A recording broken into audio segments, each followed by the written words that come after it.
you know what changed. Hello, Freehold, and all those who watch. Welcome to our Freehold Unfiltered podcast number 10. We're in double digits. How about that? 10 episodes of this podcast have been going on now.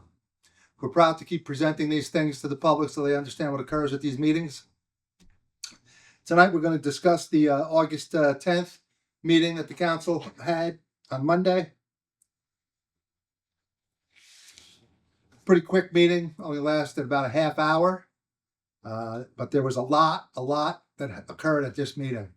As the mayor and council like to say when they discuss the budget, their comments are usually that it's a solid budget.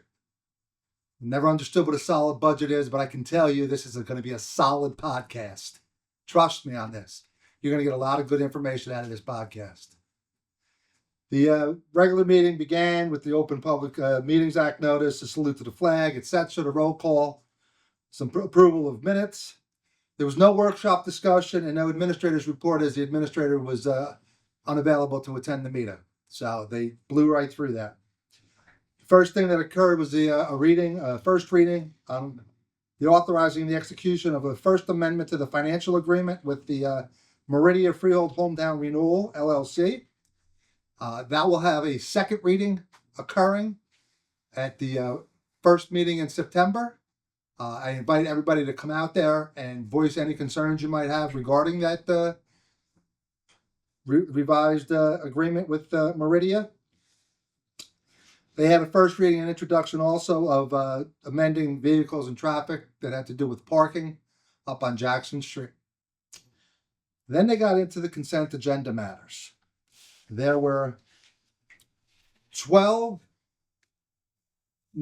opportunities for consent agenda, of which one of them was removed at the request of Councilwoman Rogers to be discussed separately on its own. So 11 of them were done by the consent agenda. But what I found interesting here is that nothing on the 11 items that mentioned by the council to the public, so you would know what occurred on those 11 items. So I'm going to explain to you what happened on those 11 items. The first resolution was the extension of the grace period for your payment of taxes due to the late filing of the budget and getting the tax rate late from the county and the tax bills going out late. You will have until August 25th to pay your taxes without any penalties or interest. So if you were worried about meeting a deadline, you have until August 25th to pay your taxes without interest. That was the first consent agenda resolution. The second resolution was canceling the property taxes on a property in town for a totally disabled veteran. The third was a professional service agreement for engineering services related to the resurfacing of the Market Yard parking lot. No dollar amount was mentioned, but I'll tell you, the contract was awarded for $56,000 to Artheon Inc. for the repaving of the Market Yard parking lot. $56,000, they didn't think that you needed to know that. They just blew right over that. So I'm telling you what that cost. This is the best one yet. Consent agenda number 4. Authorizing the execution of a second amendment to the redevelopment agreement with Capitology Property Company, LLC, for the property identified as Block 35, which is technically the Hometown Redevelopment area. What this consent agenda and nobody discussed in public included, the original agreement was for 400 residential units, of which 60 of those units had to be affordable housing units. This consent agenda resolution is modifying that agreement to make it 420 units, of which 67 or 63 have to be affordable housing units. 420 units. Do you see how big this thing is going to be in between Broad Street and West Main Street? This is how big. It's a 6-story building. It's a monstrosity. 420 units. Those 420 units will consist of the 63 affordable housing units, which are 12 one-bedroom affordable housing units, 38 two-bedroom affordable housing units, and 13 three-bedroom affordable housing units. The other 357 units, which are market rate units, will consist of 207 one-bedroom units and 150 two-bedroom units. Now, as a basic person here thinking of how you could generate funds, why is there 13 three-bedroom affordable housing units and no market rate three-bedroom housing units? That makes no sense to me. And the impact of what's going to happen to our schools with 2 and 3 bedroom units, the size of these, there's going to be a big impact for students coming to our school. I just didn't understand that. I still don't understand that.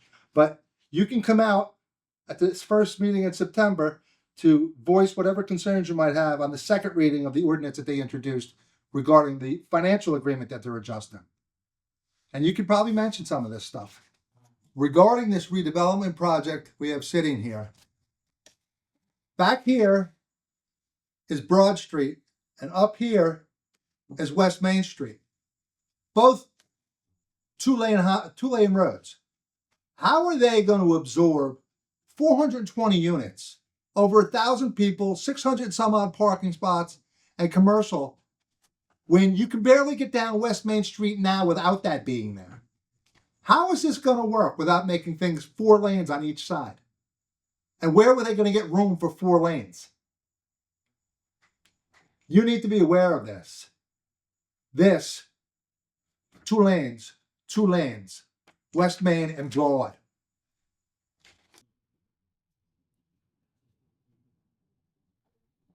The 5th consent agenda item was for a professional engineering services contract for the wayfinding signage project for another $16,355. The 6th item was amending our budget this year for a grant for $100 and some odd thousand. Number 7 was the awarding of a contract for Musgrave Park improvements for $268,080. Number 8 was awarding a contract for the lead service line replacement project for almost $7 million. $1.7 million. We're at almost over $2 million right now in contracts being awarded under the consent agenda, and nobody felt the need to tell the public these dollar amounts that they were approving. The 9th item was a change order for the Court Street School for another $26,648.59. Once again, no dollar amounts mentioned. Consent agenda number 10 was removed. We'll discuss that separately because that was voted on by itself. And then 11 was confirming personnel actions, and 12 was for applications to the town. Then they went back to consent agenda number 10 and discussed that by itself. Consent agenda number 10 was accepting the resignation of the library trustee, John Shea, confirming the appointment of Magdalena O'Connell to the Library Board of Trustees for the unexpired term. Councilwoman Rogers wanted this removed from the consent agenda because she wanted it discussed in public. Her comments was that it was a late resolution put on, and her being the liaison to the library did not have enough time to review it. She did not have enough time to review a resignation letter and an appointment to the library. The mayor was quick to point out that it was his appointment, and there was no discussion regarding that. So when the vote came around, everyone voted yes to accept the resignation and to appoint this individual to the Board of Trustees, except the liaison, Margaret Rogers, who voted no on it. Why would you vote no on the resignation of somebody? If somebody wasn't going to show up tomorrow, I don't think it matters if you accepted their resignation. I think it's a matter of formality that you just accept their resignation. And the appointment, if it's a mayor's appointment, nobody really has a say in the matter. It's his appointment. I don't understand that. Then they went on to the regular approval of the bills and the public comments. The public comments is where the entire meeting got very interesting.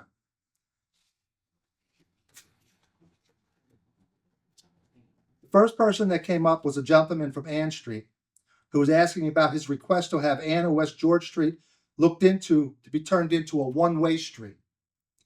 He said he hadn't heard anything in 6 months when he asked 6 months ago. So he wanted to know where it stood.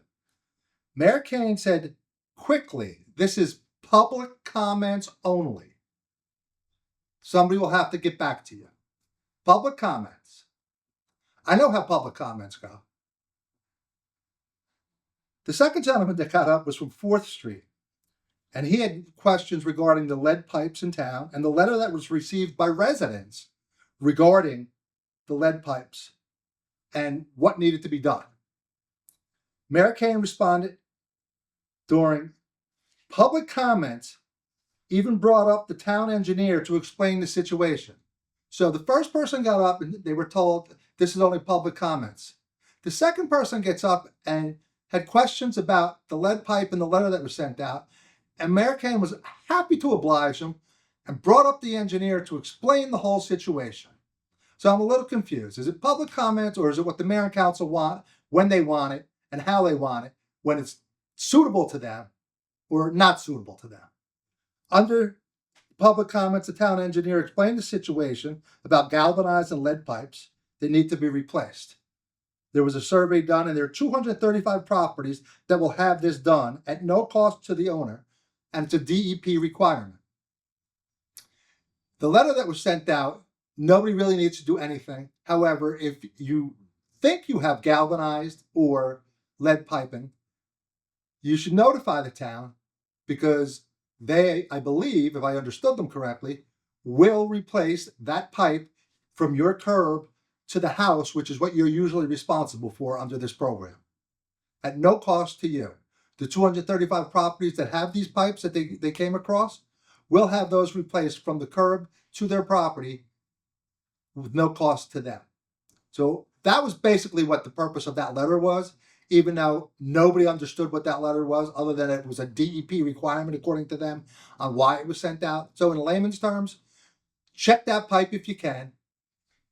If you think it's galvanized or lead, notify the town.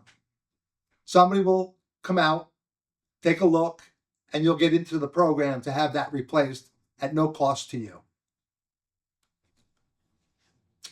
Then the third gentleman that came up, he was from 4th Street, and he asked about the increase in his property taxes, as he just paid $2,100 for the second quarter, and now for the third quarter he paid $3,035.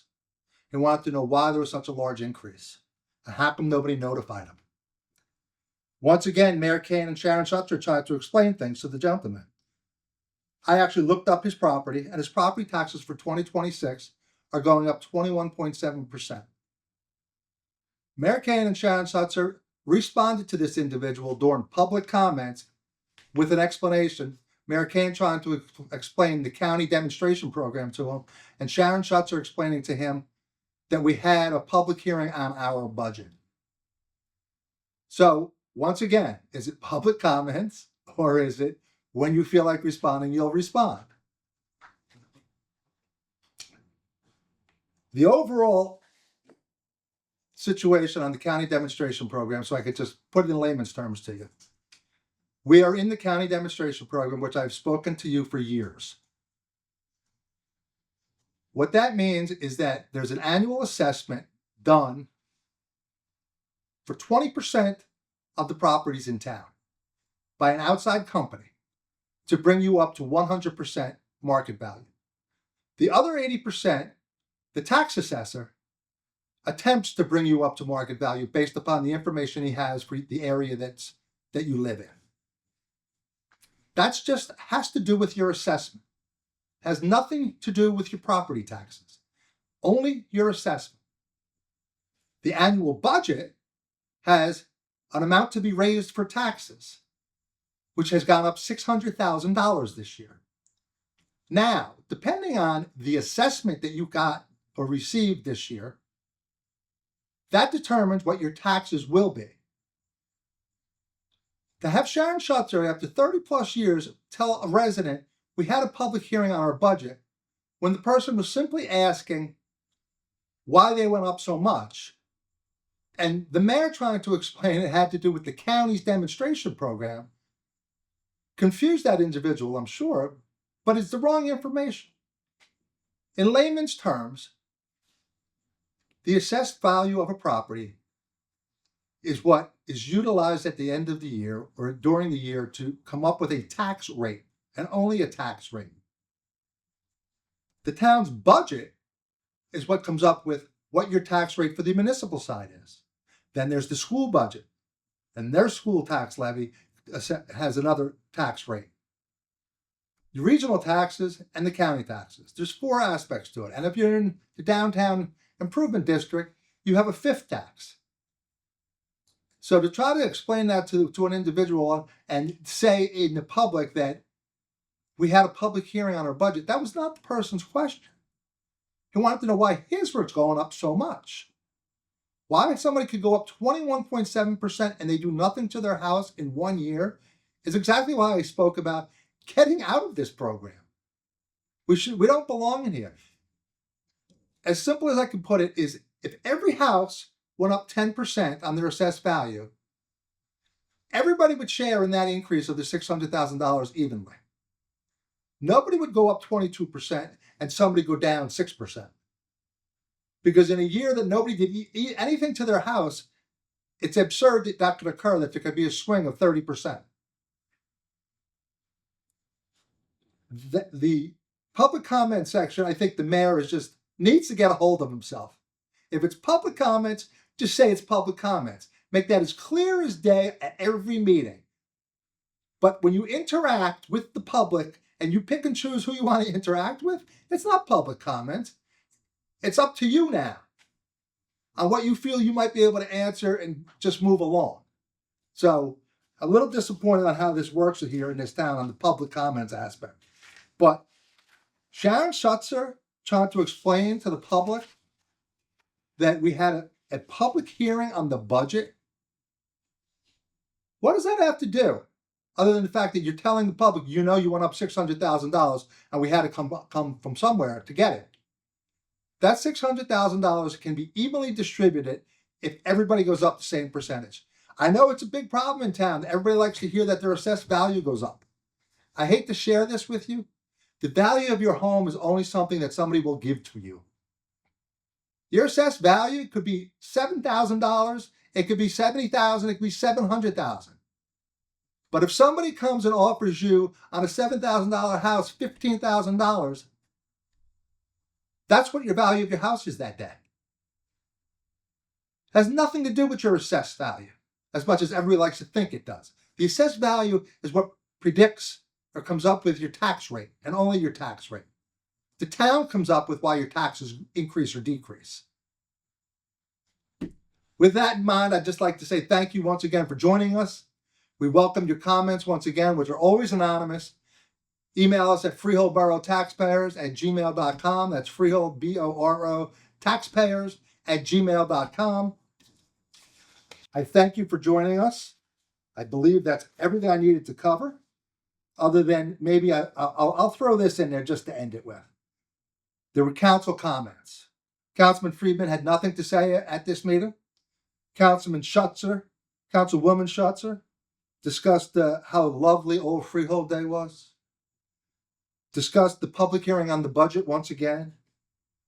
And she took time to discuss her personal bills at home, her gas, her electric, and the increases she's experiencing. What she doesn't understand is nobody asked that. Nobody cares about your personal situation. Somebody from the public had a question on their property taxes, period. That you're discussing that your personal taxes, your personal situation at a public meeting, it doesn't fit there, and it should be not done. Councilman DiBenedetto and Rogers, I could barely hear a word they say. So I have nothing to offer to you on those two.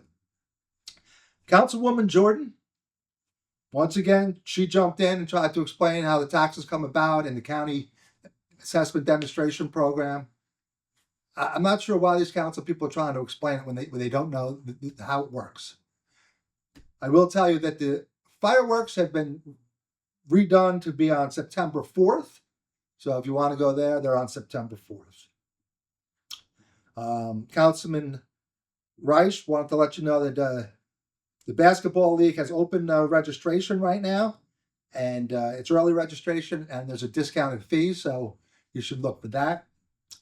And the mayor wants to remind everybody the food truck festival is this Sunday, August 16th from 12 to 5 on Main Street. So with that being said, I thank you once again for your attention. Have a good evening. Turn the volume up, tune in now. What they said, what it means. Clear as day between the scenes. Freehold Unfiltered. Freehold Unfiltered. Hear it straight, hear it clear.